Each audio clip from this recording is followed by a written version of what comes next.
إلى حضرة النبي المصطفى محمد صلى الله عليه وسلم وأصحابه وذريته لهم الفاتحة. أعوذ بالله من الشيطان. الحمد لله رب العالمين. إياك نعبد ثم إلى حضرة الأنبياء والمرسلين والملائكة المقربين وغوث الزمان وعن سائر أولياء الله رضي الله تعالى لهم الفاتحة. أعوذ بالله من الشيطان الرجيم. بسم الله الرحمن الرحيم. الحمد لله رب العالمين الرحمن الرحيم مالك يوم الدين إياك نعبد وإياك نستعين اهدنا الصراط المستقيم صراط الذين أنعمت عليهم غير المغضوب عليهم ولا الضالين. ثم إلى حضرة وصحيح كتاب حديث عندك يا محمد الشيخ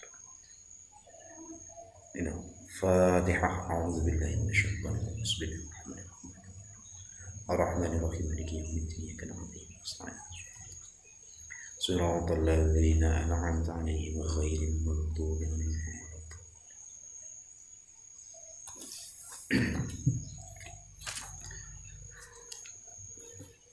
Dilanjutkan hadis singkang diawali huruf ha. Hadis nomor 106. Bismillahirrahmanirrahim. Al-hijamatu fir ra'si shifa'un min sab'in idza manawa sahibuha minal junun wasuda' wal judam wal baras wal nu'as wa waja'id darsi wa dhulmati yajiduha fi aini. Rawahu at-Tabrani Abu Naim an Ibni Abbas. Artinya hadis al-hijamah cantuk, pengobatan cantuk ya, atau bisa diartikan ono sing ngarani cantuk wi bekam iku ya padha. Karena metodenya semuanya pakai kop sama ya. Cantuk ing sirah. Yen wong sing cantuk iku niat mana wa sahibuha min jun ya. Niat tetombo, niat untuk bertombo itu bisa menyembuhkan pitung perkara. Syifa'un min sab'in. Yang pertama songko al minal jununi, songko penyakit edan, stres. Sebenarnya edan ini, junun ini aibi makna edan ini stres. Cara gampang stres sing berlebihan sehingga ada kontak terhadap saraf otaknya. Ini bisa disembuhkan dengan terapi namanya cantuk. Lan loro ngelu. Nah, cantuk bisa loro. Biasanya memang cantuk itu kayak setengah kayak bekam, diambil darahnya ya. Diambil darahnya di kepala ini. Lan loro budukan. Ya, budukan ini penyakit kulit. Lan loro belang juga sama-sama penyakit kulit. Ngantuk, nah ini gampang ngantukan kalau dicantuk ini bisa mengurangi rasa gampang ngantuk. Bekam, ini bagus, bekam itu juga bisa karena menghilangkan darah kotor kan ya. Jadi wong ngantukan itu sebab darahnya kotor sebenarnya. Lan loro untu, lan ngilangaken petang kang ono ing mripat, atau dalam artian kabur. Meripat kabur kurang jelas itu bisa dicantuk. Nah, cantuk itu biasanya ya memang bedanya kayak cantuk itu ya memang pengambilan sama-sama pengambilan darah kotor ya. Dengan bekam itu hampir sama metodenya, tapi di kepala. Ya saya kemarin sempat tanya ya, ada bedanya antara cantuk dan bekam. Ki hadis ya. Jadi makanya sekarang itu pengobatan alternatif ala Rasulullah bahasanya ya. Bahasanya itu nanti Rasulullah yang sering diajarkan Rasulullah seperti bekam, cantuk dan lain sebagainya ini mulai marak lagi. Saya kira ya efektif karena yang pembersihan darah itu memang semua sumber penyakit karena darah kotor. Insya Allah itu hadis ini arahnya seperti itu. Terus hadis kang nomor 7. 107. Al-hijamatu tanfa'u min kulli da'in ala fahtajimu. Rawahu Ad-Dailami an Abi Hurairah. Sama ini, cantuk iku manfaatnya itu bisa menyembuhkan min kulidain, semuanya penyakit. Illa fahtajimu ala fahtajimu, mula sira padha ngertiya, monggo sira kabeh padha nglakoni canto. Ini sudah menguat dari hadis yang di atas bahwa ini lebih jelas mengarah kepada perintah. Ya, bisa dicobalah ini, bekam canto itu bagus, itu ala Rasulullah semuanya. Hadis kang nomor 1 sur. Al haya'u wal imanu, wirang atau malu, wal imanu dan iman, ya, lan iman, iku maqrunanin karo-karone la yaftariqani ila jami'an, karo-karone gandengan. La yaftariqani itu tidak bisa dipisahkan. Berarti iman dan malu itu adalah dua hal yang bergandengan, beriringan, dan tidak bisa dipisahkan, ya, tidak bisa dipisahkan. Jadi misalnya gini, wong lek duweni isin, wirang, terutama wirang yang dianggap tidak baik, malu melakukan sesuatu yang tidak dianggap baik tidak dianggap baik untuk Allah maupun sesama. Berarti mungkin dua iman, dia punya iman. Terus iman mesti wong duwe isin, ya. Kalau orang punya iman itu mesti punya sifat rasa malu, ya, punya sifat rasa malu, itu mesti beriringan. Itu pasti beriringan. Gak ada ceritanya aku iman tapi dia lakunya ngisin-ngisin. Apa dalam artian melakukan suatu tindakan yang tidak sesuai dengan kebiasaan baik secara syariat maupun secara adat budaya, ya tidak bisa dikatakan iman. Makanya wong tolak ukur dia punya iman itu, dia itu melakukan sesuatu itu sesuai dengan kapasitas yang dianggap baik menurut Allah dan menurut manusia. Paham ya, bisa dipahami ya.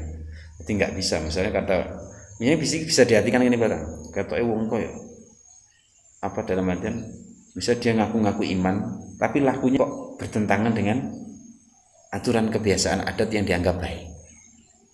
Dan adat yang dianggap baik itu juga tidak bertentangan dengan syariat misalnya, ya, dianggap baik. Menurut bertentangan kok dilakoni, berarti dia itu sudah tidak punya iman. Nah, sempat makanya gini, iman itu juga dalam artian, makanya ada yang sebuah definisi mengatakan iman seseorang itu kadang ada, kadang tidak.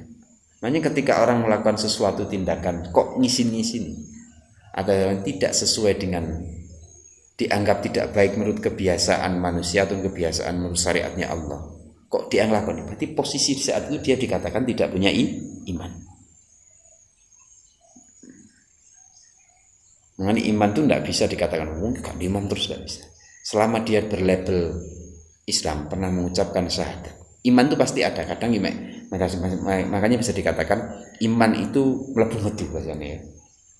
Itu ada istilah yang mengatakan iman itu kadang ada, kadang tidak, kadang ada, kadang tidak, kadang ada. Itu wajar, sifat sisi manusia. Makanya ya mengenai bahasanya kan al imanu alladzi sing tingkat-tingkat kayak ada yang kusu wayazi, itu kadang tambah, kadang berkurang. Lek pas yang berkurang don sampai entek kan iman nih pas lakoni sing tindakan sing memalukan, sesuatu yang tidak sesuai dengan aturan, pas gak iman. Pas sadar ya Allah itu mantu saya, pasti dibalik imannya balik ini wajar. Itu memang manusia kayak ini. Makanya kita selalu suruh dalam artian memperbarui iman, terus memperbarui iman. Salah satu ini beristighfar, karena kita setiap saat, setiap detik itu selalu melakukan kesalahan. Buat diukur apa-apa ya, manusia itu tetap panggone salah. Al insal mahalul khata' wani sian, itu pasti.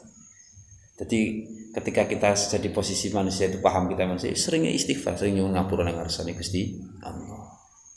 Sering jujur sepuro, merbaru iman kita, ya dalam artian berzikir itu seperti itulah, ya.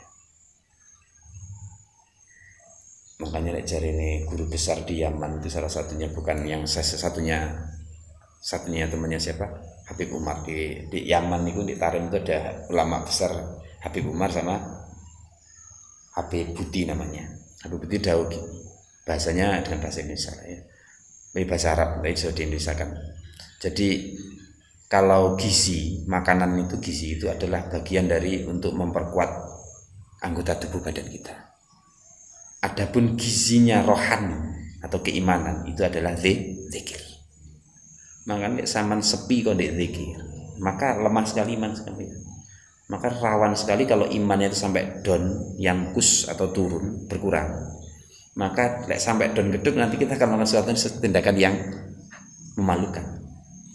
Apa jenis malu niku hilang, akhirnya mau melakukan tindakan yang memalukan. Nah, orang itu supaya rata-rata memalukan pasti hubungannya beda dosa, ya udah. Kan saya sampaikan tadi ya, sesuatu yang memalukan dilakukan itu baik hablum minal hablum minal nas, rata-rata mesti sifatnya dosa. Sini sifatnya dosa. Nah, biar kita tidak terjerumus dari dosa, makanya itu kita harus sering perbarui iman dengan banyak istighfar, banyak zikir. Nah, itu akan memberikan sebuah penguat dalam keimanan kita. Makanya penting, zikir itu penting. Makanya di hikam itu ilmu ini kan lho. Jangan mengandalkan amal. Baik amal apapun buat wirid apapun tidak usah diandalkan. Tapi jangan tinggalkan wirid. Sifatnya apa? Berarti mengandalkannya adalah sifat apa? Rasa keimanan kebilahannya. Biar tidak mengaku-ngakunya dihilangkan, tapi amaliyah zikirnya tetap kita langsungkan dengan niat yang lillahi ta'ala, sehingga antara rohani dan batinnya berjalan bersama, sehingga itu akan timbul sebuah kesinergian. Itu yang paling penting. Makanya penting sekali kita wirid itu penting. Kurang wirid mesti gersang,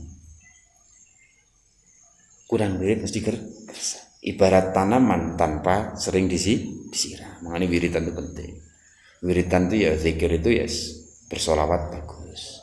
Nah, iki aku ini sempat ya rungok-rungokno dawe ya Asrori. Sempat ya Asrori ditanya seseorang terkait masalah zikir, terkait antara bacaan istighfar karo solawat.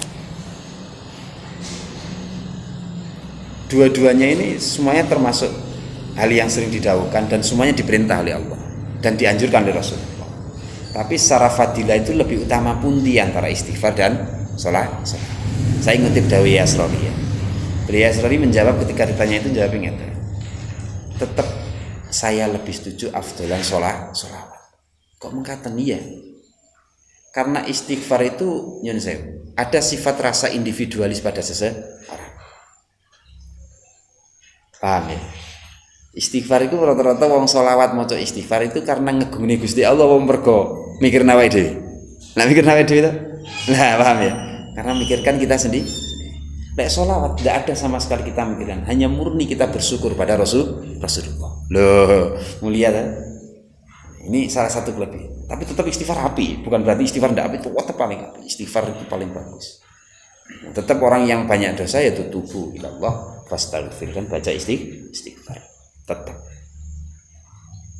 Tapi adik gak mau istighfar ya sombong, berarti gak duit iso, ya benar.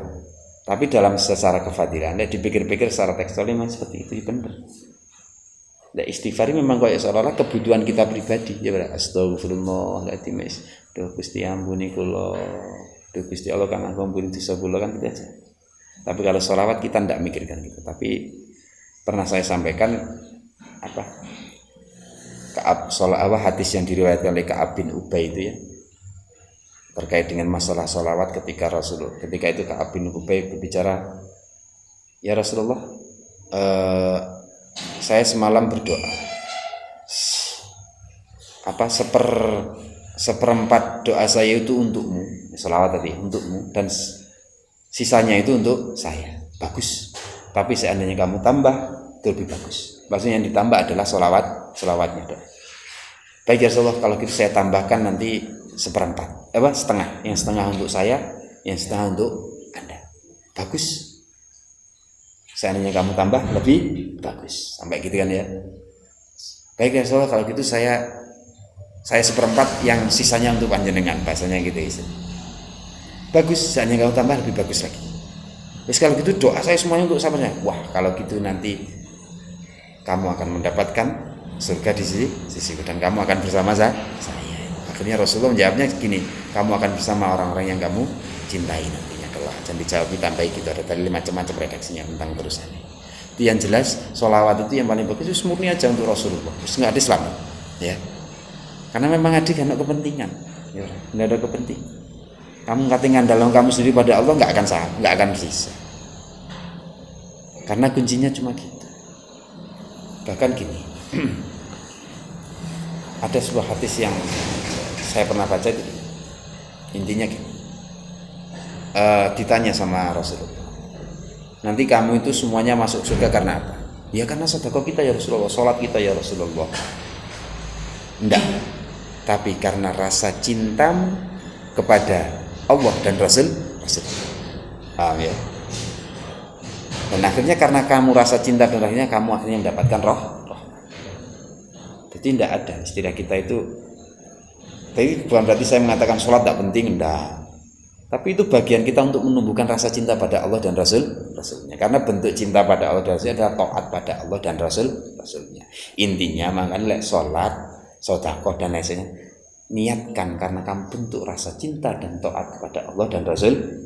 Ya lillah billah di Rasul biro Rasul intinya kan ngono intinya artinya gitu. Bukan berarti menghilangkan amalia sholat, tidak, malah justru tidak ada bentuk wujudnya ya benar, tidak ada bentuk wujudnya.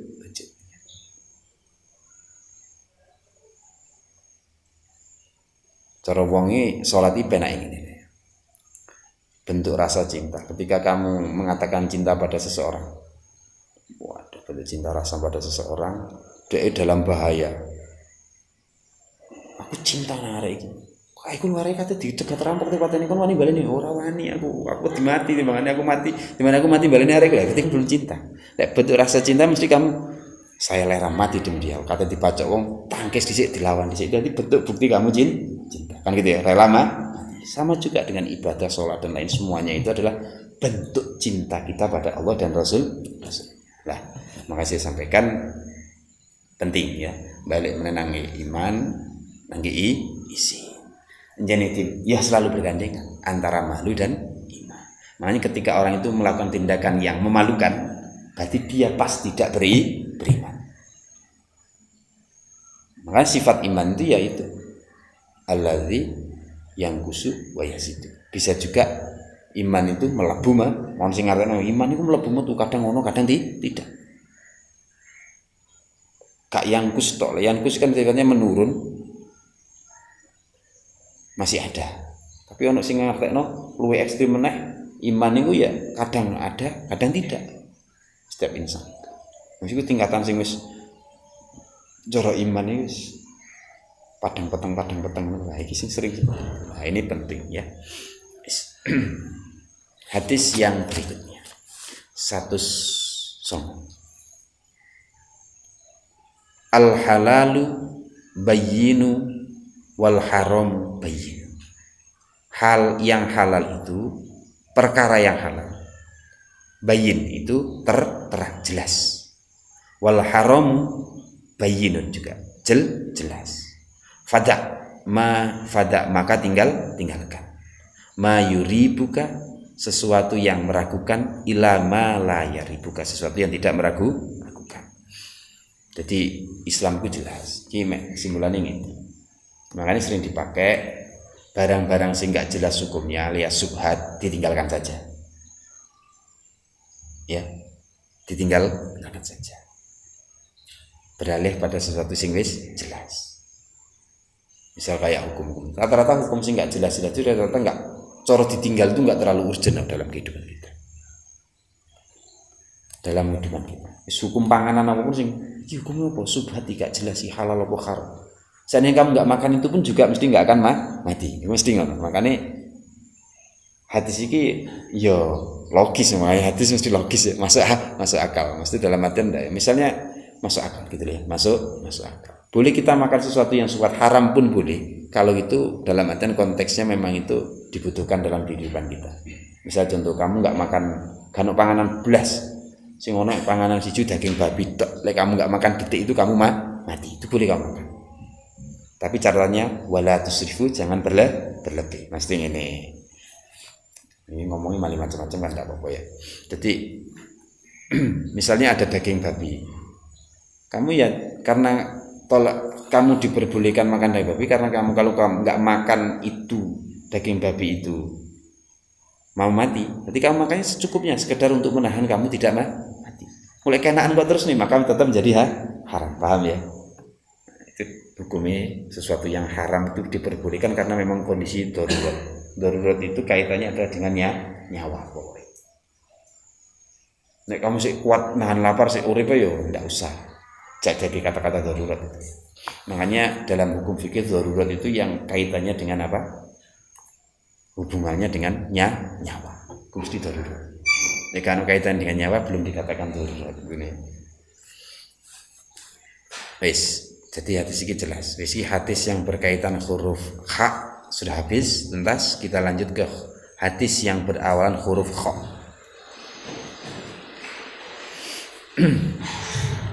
Hadis secara keseluruhan nomor 110. Khamsu sholawatin iftara dhuhunna Allahu azza wa jalla man ahsana wudu'ahunna wa salatahun wa atamma ruku'ahunna wa sujudahunna wa khusyu'ahunna kana lahu 'ala Allahi ahdun an ayyaghfirullah.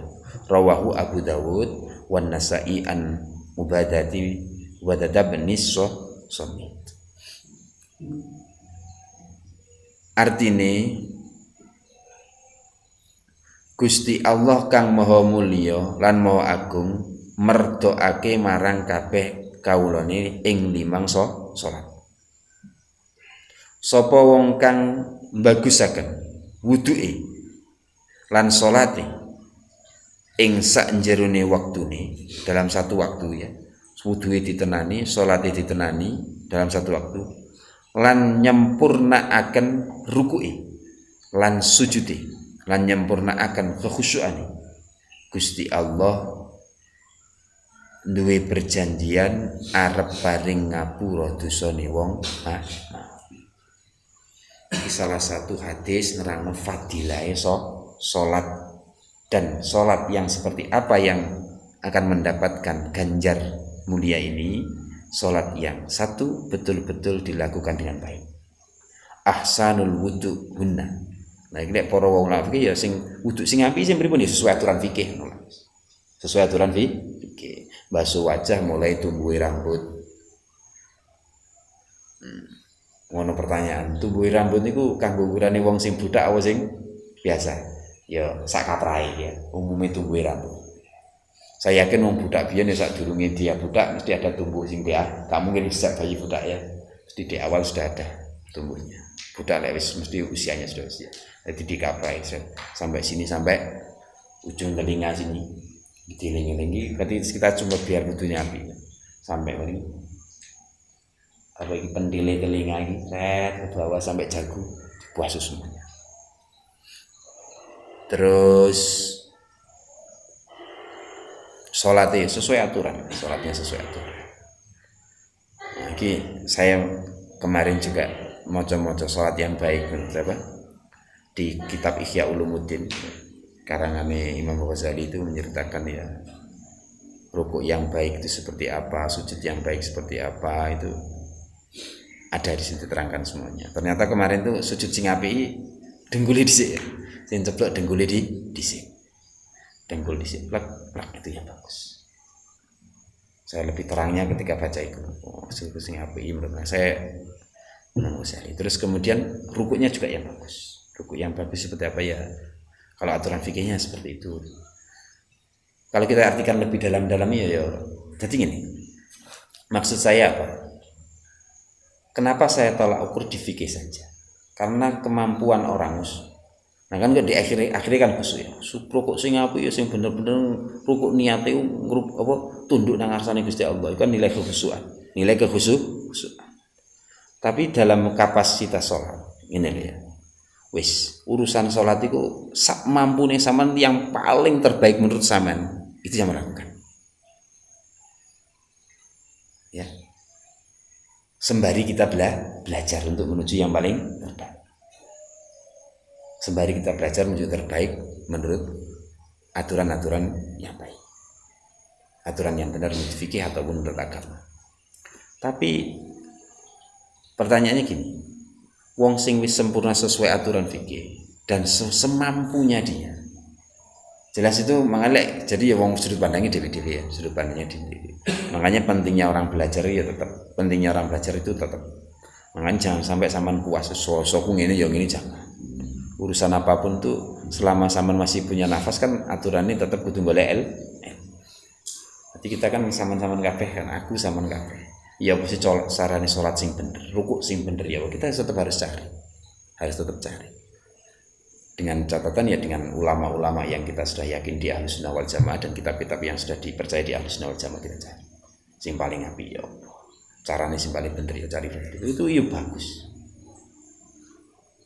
Ya yang jelas ya jelas beda. Ya udah, jelas beda. Makanya saya sampaikan ibadahnya orang yang berilmu dan tidak berilmu itu kualitasnya beda. Makanya ini penting sekali.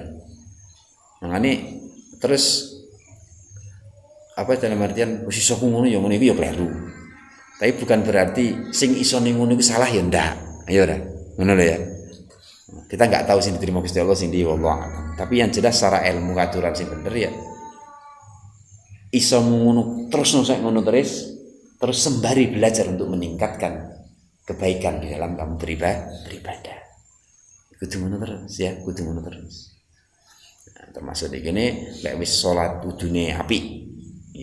Sing apik itu aturan fikih lah sebenarnya. Lek perkara ati iki kita tetap bareng-bareng wallahu alam itu kuasane Gusti Allah betul. Terus wudune apik. Salate apik, rukuke apik, sujude apik. Sujud sing apik ya apa? Lek sujud sing apik antarane fikih ya apa? Baduke nempel betul. Sikile mancap. Ini penting loh ya. Iki fikih sikile mancap. Sikile urung ngambang ini. Cara fikih ndak betul. Betul, tapi cara terima tidak terima itu wallahu a'lam. Tapi kita untuk menuju yang baik itu ya harus menuju baik. Lek masa sholat itu ya jadi macam-macam. Berarti sholat itu sujudnya itu ya macam-macam. Ono rukuke ya macam-macam. Bahkan tahiyat itu juga macam-macam. Makanya kan jadi sholat itu dalilnya mek ngene tok kan ya. Sholatnya seperti apa ini? Sholatlah seperti apa yang lihat kamu ketika sholatku. Kanjeng Nabi kan bahasanya gitu. Sholatku koyok sholatku cuma kita cara sholat. Jadi uang itu jadi ilmu sholat itu cuma kanjeng Nabi wasno kanjeng para sahabat wasno kanjeng Nabi sholat. Akhirnya sahabat dia murid dia cuma kita turun.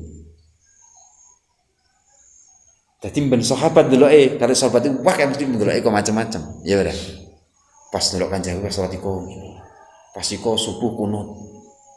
Jadi kabeh wong Syafi'iyah subuh kunut. Melok sunah apa harus diajarkan. Nah apa?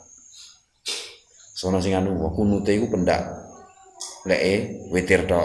Lek Syafi'i witire pendak, kunute pendak pertengahan bulan Ramadan. Ini macam-macam. Jadi yang penting kita lakukanlah yang paling terbaik menurut yang kita yakin. Mungkin dia melok sing aturane Ahlussunnah wal Jamaah madzhab Syafi'iyah dilakoni sing apik-apik sing paling apik diku tatarane yo. Kita berusaha untuk belajar. Jangan pernah berhenti ya. Lek berhenti jenenge ya mali ngowah-ngowahi aturan. Ngowahi aturan apa? Wong golek ilmu iku sampai mati. Ya ora. Tidak sama iso ngene ya itu jangan. Selama sampean punya media untuk belajar lakukan. Lek wis ngedok nyen ora sing murid kena apa-apa iso ning ngono ya sae ya ora. Masih kena zaman saiki golek apa majelis taklim di YouTube itu kiai-kiai yang sudah Ahlussunnah wal Jamaah sesuai kita juga banyak. Tidak zaman saiki wong ngarani ndak mau belajar karena ndak ada akses itu ya salah. Ya mek karek niat sing apik mbek ora. Mbek niat sing kuat apa ora mek ngono ya. Bisa dipahami ya. Tadi janjine Gusti Allah lek salate bener terus perkhusuk lagi lek khusuk pasti ya. Khusuk ini mesti syarat iki sing paling abot iku khusuk. Ya lek definisi khusuk tidak para ulama sing wae dawuh ya khusuk itu ya definisinya macam-macam. Menjalani khusuk itu ya. Tapi kalau saya melihat ceritanya khusuk di hikayahnya Ihya Ulumuddin itu ya seru sekali. Ono ulama ini sampai apa ya? Lek salat itu anaknya itu duluan terbang nanti. Wah, iso aku ngopo. saking khusuk. Oh, macam-macam. Saking khusuk. Makanya salah satu cerita, kenapa Sayyidina Ali tusuk sholat, sampai sholat 5 hari ket kroso ini, saking khusuk. Jadi tolak ukur khusuk itu sehingga dia itu nggak bisa merasakan selain dari perbuatan sholatnya untuk Allah, tapi merasakan betul. Di kanan kirinya nggak krungu apa-apa. Tapi dipikirkan, iso kok. Nyatanya kita kalau fokus ndelok TV itu diceluk yang ngelok ya. Nyatane iso ya deh. Nyatane iso. Ngadil HP ya niku lho ya. Omane kadang HP-ne miring ngono. Wes. Diceluk ya ra patek krungu ya ora. Karena berarti kesimpulan salat kayak ngono apa ya iso. Dia fokus betul, dia memiliki keyakinan yang kuat bahwa dia betul-betul dihadapkan oleh Allah kepada Allah. Jadi dia melakukan bacaan dibacakan oleh Allah untuk Allah tenan. Selasa. Ya iso tenan. Tapi gak gampang, kadang-kadang iso kadang ora ya. Kadang-kadang iso kadang ora. Senjane ya tadi iman yang munggah mudun pas umane pas mau munggah iso kenceng ya iso tenan ngedep salat itu seduk tenan nang Gusti Allah tenan.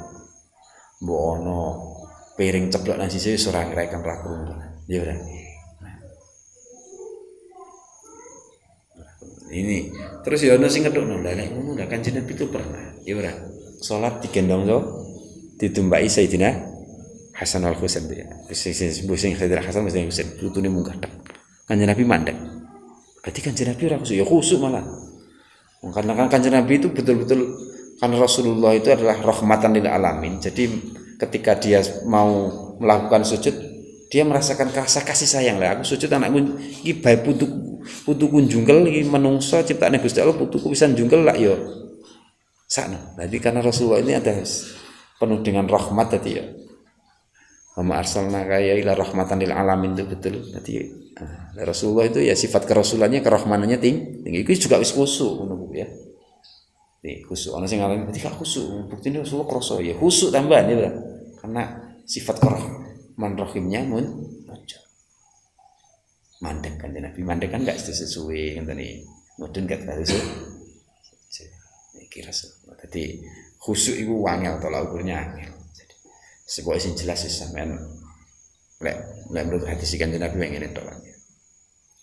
Jadi salatlah seakan-akan kamu betul-betul menghadap pada Allah. Itu definisinya ihsan itu sebenarnya. Tapi khusus ya seperti itu. Betul-betul seakan-akan kamu hadap Allah. Seandainya kamu tidak bisa, seolah-olah kamu yakinlah bahwa kamu betul-betul dilihat oleh Allah. Ya sebenarnya tolak ukur lho iku. Perkara rasa sampai hilang dos itu sudah tingkatan levelnya tadi. Jadi loro-loro nih, seakan kamu hadap Allah. Dan yang kedua, leka iso, seakan-akan kamu yakinlah bahwa kamu dilihat oleh Allah. Leka iso belas ya berhusu, terus noai saya iso nih sesuai kalau tajal ini Gusti Allah paling. Yang penting kamu teraten. Yang penting teraten. Kan al-mujahadatu miftahul hidayah jelas. Pokoknya teman-teman sungguh. Kapan gitu paling husu? Salah satu dipikir setahun lo diparing deh. Nah perkara selamat itu saya yakin kamu dengan ketelatenan kamu ingin mendapatkan kehendak dengan Allah ini, saya yakin Allah itu kamu rahman kamu rahim, kamu welas tenan. Jadi insya Allah ya enggak ada diparingi selamat. Tak kira itu cukup. Kita lanjutkan di pertemuan Rabu berikutnya. Wallahu a'lam bishawab. Al-Fatihah. Alhamdulillah. Iyyaka na'budu wa iyyaka nasta'in.